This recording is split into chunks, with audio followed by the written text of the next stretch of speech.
आज के इस संवाद में उपस्थित होने के लिए और हमारे इस आग्रह को स्वीकार करने के लिए बहुत बहुत आभार प्रकट करते हुए आप सब लोगों को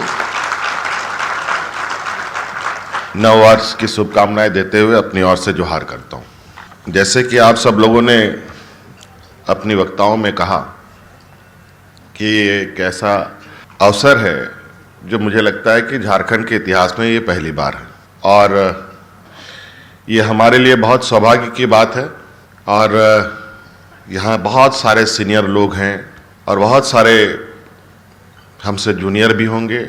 हमारे बराबर भी होंगे, कुछ तो हमारे सहयोगी भी हैं जो आज अधिवक्ता हैं, आपके बीच में बैठे हैं। और हमने जब सरकार बनाई, सरकार बनने के बाद से लेकर आज तक राज्य के अंदर जो भी गतिविधियां होती हैं, चाहे राजनीतिक गतिविधियां हो, प्रशासनिक गतिविधियां हो, न्यायिक गतिविधियां हो, उन सभी चीज़ों को आप सब लोग बहुत बखूबी से देखते भी हैं, समझते भी हैं। आप लोग ऐसे कहा जा सकता है कि आप लोग लोकतंत्र के चौथे स्तंभ के पिलर्स हैं। आप इन सभी चीज़ों को आपके नज़रों से राज्य की गतिविधियां गुजरती हैं। कोरोना जैसे वैश्विक महामारी और उसके साथ सरकार की गतिविधियां,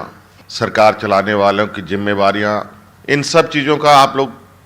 आकलन भी करते हैं। मैं जब राजनीतिक वातावरण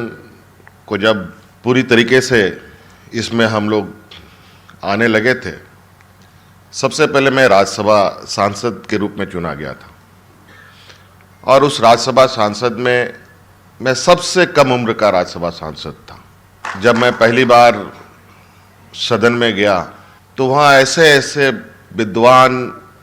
सांसद उपस्थित थे, मुझे समझ में नहीं आ रहा था कि ये लगता है कि मैं गलत प्लेटफॉर्म में आ गया, गलत कमरे में घुस गया टाइप से। जो भी बातें वहाँ होती थी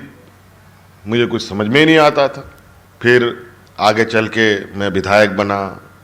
विधायक बनने के बाद मंत्री भी बना, उप मुख्यमंत्री के रूप में भी रहा, मुख्यमंत्री के रूप में भी रहा और लीडर ऑफ अपोजिशन भी रहा, पुनः आज मुख्यमंत्री के रूप में हूँ। नोटरी को भी लेकर के अधिवक्ता की तरफ से बात आई है। मैं सबको आश्वस्त करता हूँ, वहाँ जो आप नोटरी में प्राथमिकता देने की बात है वो भी, उस पर भी हम विचार करेंगे और बहुत जल्द इसके लिए सरकार विज्ञापन भी निकालेगी और प्राथमिकता के आधार पर उनको नोटरी पब्लिक का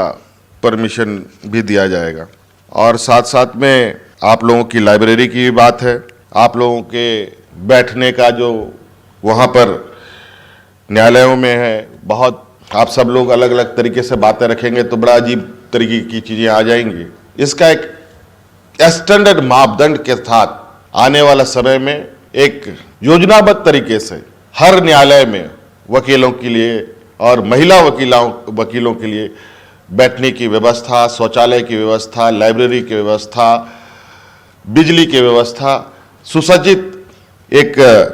व्यवस्था हम लोग आप लोगों के लिए करने के लिए हम लोगों ने सोच रखा है। और आज के दिन में जिस तरीके से देश के राज्यों के विभिन्न हाई कोर्टों के कोर्ट में नए नए जो जजमेंट्स आ रहे हैं, बहुत अच्छे अच्छे निर्णय भी आ रहे हैं, उन सब का भी आप कैसे उससे अपडेट रहें, कैसे आप सब लोग जुड़े रहें, चाहे वो हाई कोर्ट के हों, चाहे वो लोअर के कोर्ट के हों, अधिवक्तागण, उन सब चीज़ के लिए आप सब लोगों के लिए कंप्यूटर वगैरह की भी सुविधा करने का भी हम लोगों ने सोच रखा है। और अगर आप आर्थिक रूप से सुरक्षित नहीं हैं, आपको आगे बढ़ने के लिए जो आपको प्रशिक्षण के लिए आपको आवश्यकता है, उसके लिए भी हम लोग मतलब कहा जाए कि पूरे आपके एक एक करके, जो अभी अजीत साहब ने कहा है कि जो भी आपके जिले की समस्या है वो आप हमारे ऑफिस में दें, तो एक होलिस्टिक समस्या आने के बाद हमारे पास इस पर हम चर्चा करेंगे और किस तरीके से आप लोगों के लिए हम लोग बेहतर से बेहतर कार्य करें, इस पर एक चरणबद्ध तरीके से कार्य योजना भी हम बनाएंगे, जो मुझे लगता है कि आने वाला समय में आप सब लोगों के लिए बहुत बेहतर वो योजना और आप लोगों के लिए कारगर होगा। और आपका जो एक मांग और भी है, हालांकि आप कुछ यहाँ से जो मुझे जानकारी मिली, पेंशन आप लोग जो रिटायर्ड हो जाते हैं, 65 साल के अधिक लोग हो जाते हैं, उनको आप लोग देते हैं, उसी तरीके के कुछ बीमा वगैरह की भी बात है। तो मैं कहना चाहूँगा कि आप सभी अधिवक्ताओं के लिए दुर्घटना बीमा, स्वास्थ्य बीमा की योजना लेकर हम बहुत जल्दी आएंगे, जिसमें आप और आपके परिवार सभी लोग प्रतिवर्ष 5 लाख रुपए तक की राशि खर्च करने की आपको ये मिलेगी। और दुर्घटना के भी स्थिति में, हालांकि अभी तक तो हम लोग कुछ लोगों को ऐसे दुर्घटना ये पर आपदा ये के माध्यम से देते ही हैं, लेकिन इस संदर्भ में अभी तक मैं जो हो सकता है कल इस पर और चर्चा करते हुए कुछ और रास्ता निकले, तो फिलहाल मैं आपको यह आश्वस्त करना चाहूँगा कि दुर्घटना की स्थिति में 5 लाख तक की सहायता राशि निश्चित रूप से सरकार आपको दे,